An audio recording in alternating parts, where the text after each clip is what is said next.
Okay, everyone's at level 27 now. That's good. Alright. I'm gonna do the review. So, I mean, you guys kind of already have a sense of how I felt about the game. I think this game, for a Game Boy Advance game, is one of the most impressive Game Boy Advance games I've ever seen. Like, it is a technological marvel. And at the time, this game was, you know, just as good as the majority of JRPGs that you could find on the SNES. And best of all, it was on a portable that you could take anywhere with you. I think that, you know, this game is really, really great for younger audiences. And it holds up today, as long as it's taken into context as a portable title. I don't think it really compares very well to other games that have come out since this game. You know, the way that you can tell a story has improved so much with cinematics, and there's only so much you can do with 2D graphics. So, in a game that's so story-focused, inevitably, you know, you're going to see other games that are superior. And that's the real thing about JRPGs, is that ever since the first generation of JRPGs, that is Final Fantasy 1 and Phantasy Star, JRPGs have sacrificed exploration and non-linearity in order to tell a story. And because of that, since it's sacrificing such an important part of role-playing games, you might have always wondered, why are these games even called role-playing games? Because originally, they were based upon D&D. But since then, they eschewed a lot of the tropes that actually make an RPG an RPG in favor for telling a story. So because of that, the story is the most important part of a JRPG. Now, so then, is the story any good? Since it's so important, I think that really needs to be examined. And the answer is actually, yeah, it is good, but it depends on who you are and what you're expecting. I think that this story is great for a younger gamer. The premise is simpler, in a sense, is that for a younger gamer, you know, just saving the world is good enough. You know, I don't think you really need anything more complicated than that. I don't think you need anything deeper than that. And that's why a lot of games from that time had that story. I mean, they're all like that. Final Fantasy VI was like that. Chrono Trigger was like that. They're all like that. I think she has some kind of weird ailment.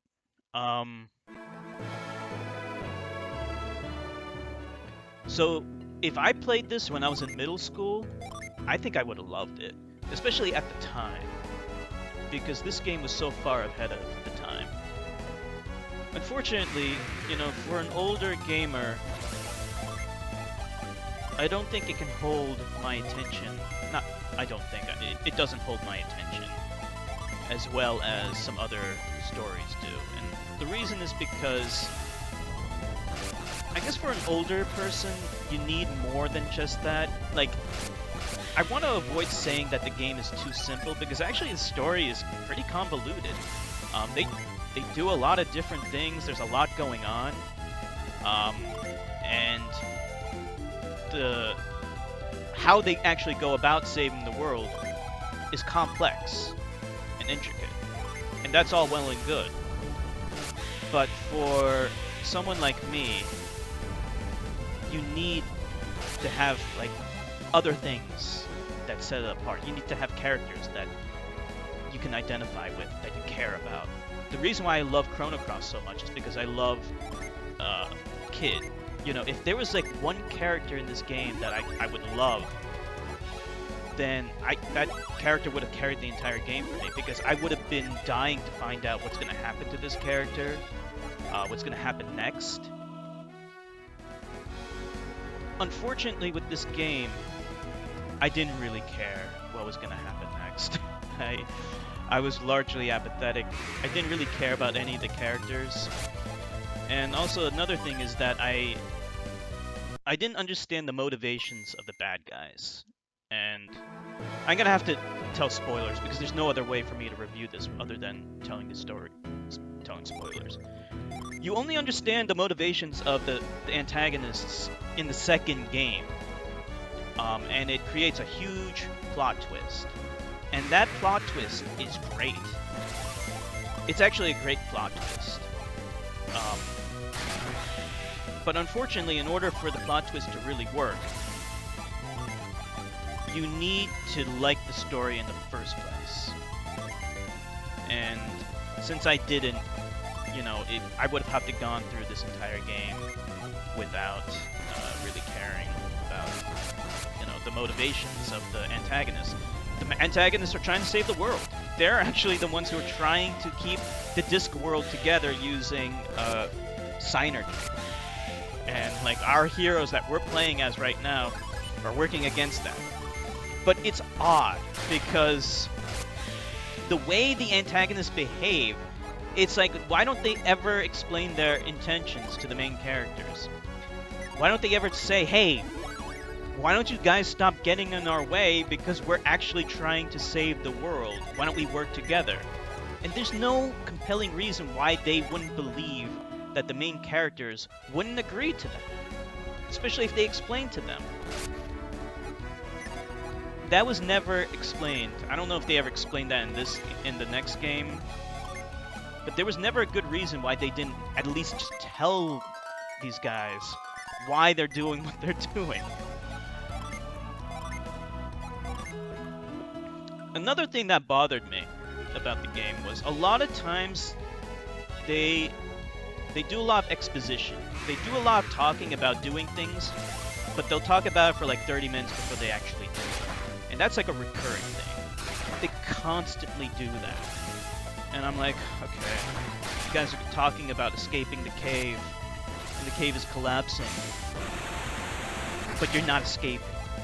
In the time that it took you to talk about escaping from the cave, you probably could have escaped from the cave. And that removes all sense of urgency from the situation. Like when you play Metroid, you know how the timer's running down and everything's about to blow up. You feel scared. You want to get out of there, right? You never feel that in this game, even though the same exact situation happened, right? You never feel worried or anything like that. And worse, there are so many instances where they're just talking, and you're waiting for them to, okay, let's go on our voyage. They just talk about it without actually doing it for a long time, and it's kind of annoying. The other thing that's annoying is they constantly ask me what I think about stuff. It's like, do you agree with this, blah, blah, blah? And you can answer yes or no, which is the dumbest thing in the world. I hate it when games do that. And this game is not the only one to do that, but this game does it the most. Like, even Zelda did that. Like, from time to time it'll ask you, are you willing to save the world for us, Link? And, you can answer yes or no, and it's like, you don't have a choice. So what's the point in asking me? Like, it's so dumb, but in Zelda, at least it only happens like once or twice in a game. In this game, they ask you those stupid questions constantly, over and over again, without fail, about the most inane things, when the answer I give has no impact on the story or the gameplay. So what's the point in asking? Just don't ask. It doesn't do any good. It doesn't enhance the game. I don't know what the logic was in including that. This is not Mass Effect, where the choices I have impact the game. It's a linear story. There's only one outcome. And more egregious is there is actually an instance in this game where they do ask you that question, and if you answer no to whether or not you want to save the world, the game ends. So if you didn't save up until that point, you're fucked.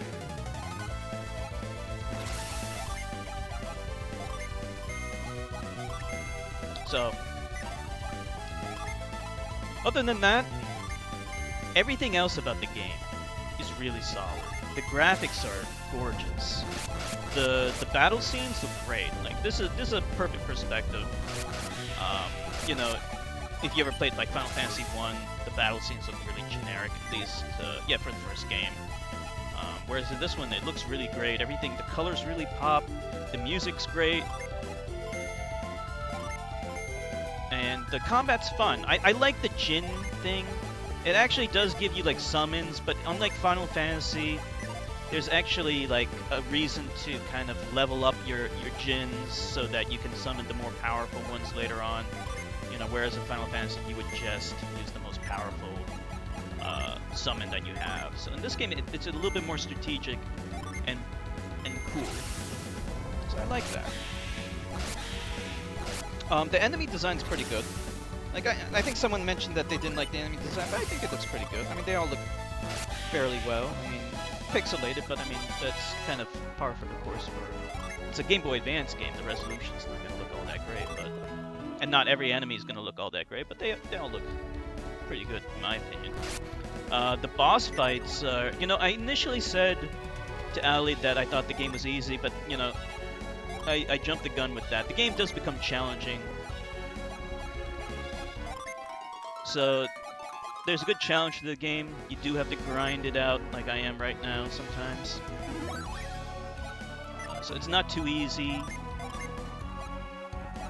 I think it's like pretty much the right balance of difficulty. You know, you don't want an RPG that's too hard, you don't want it too easy. If it's too easy, then it becomes really boring.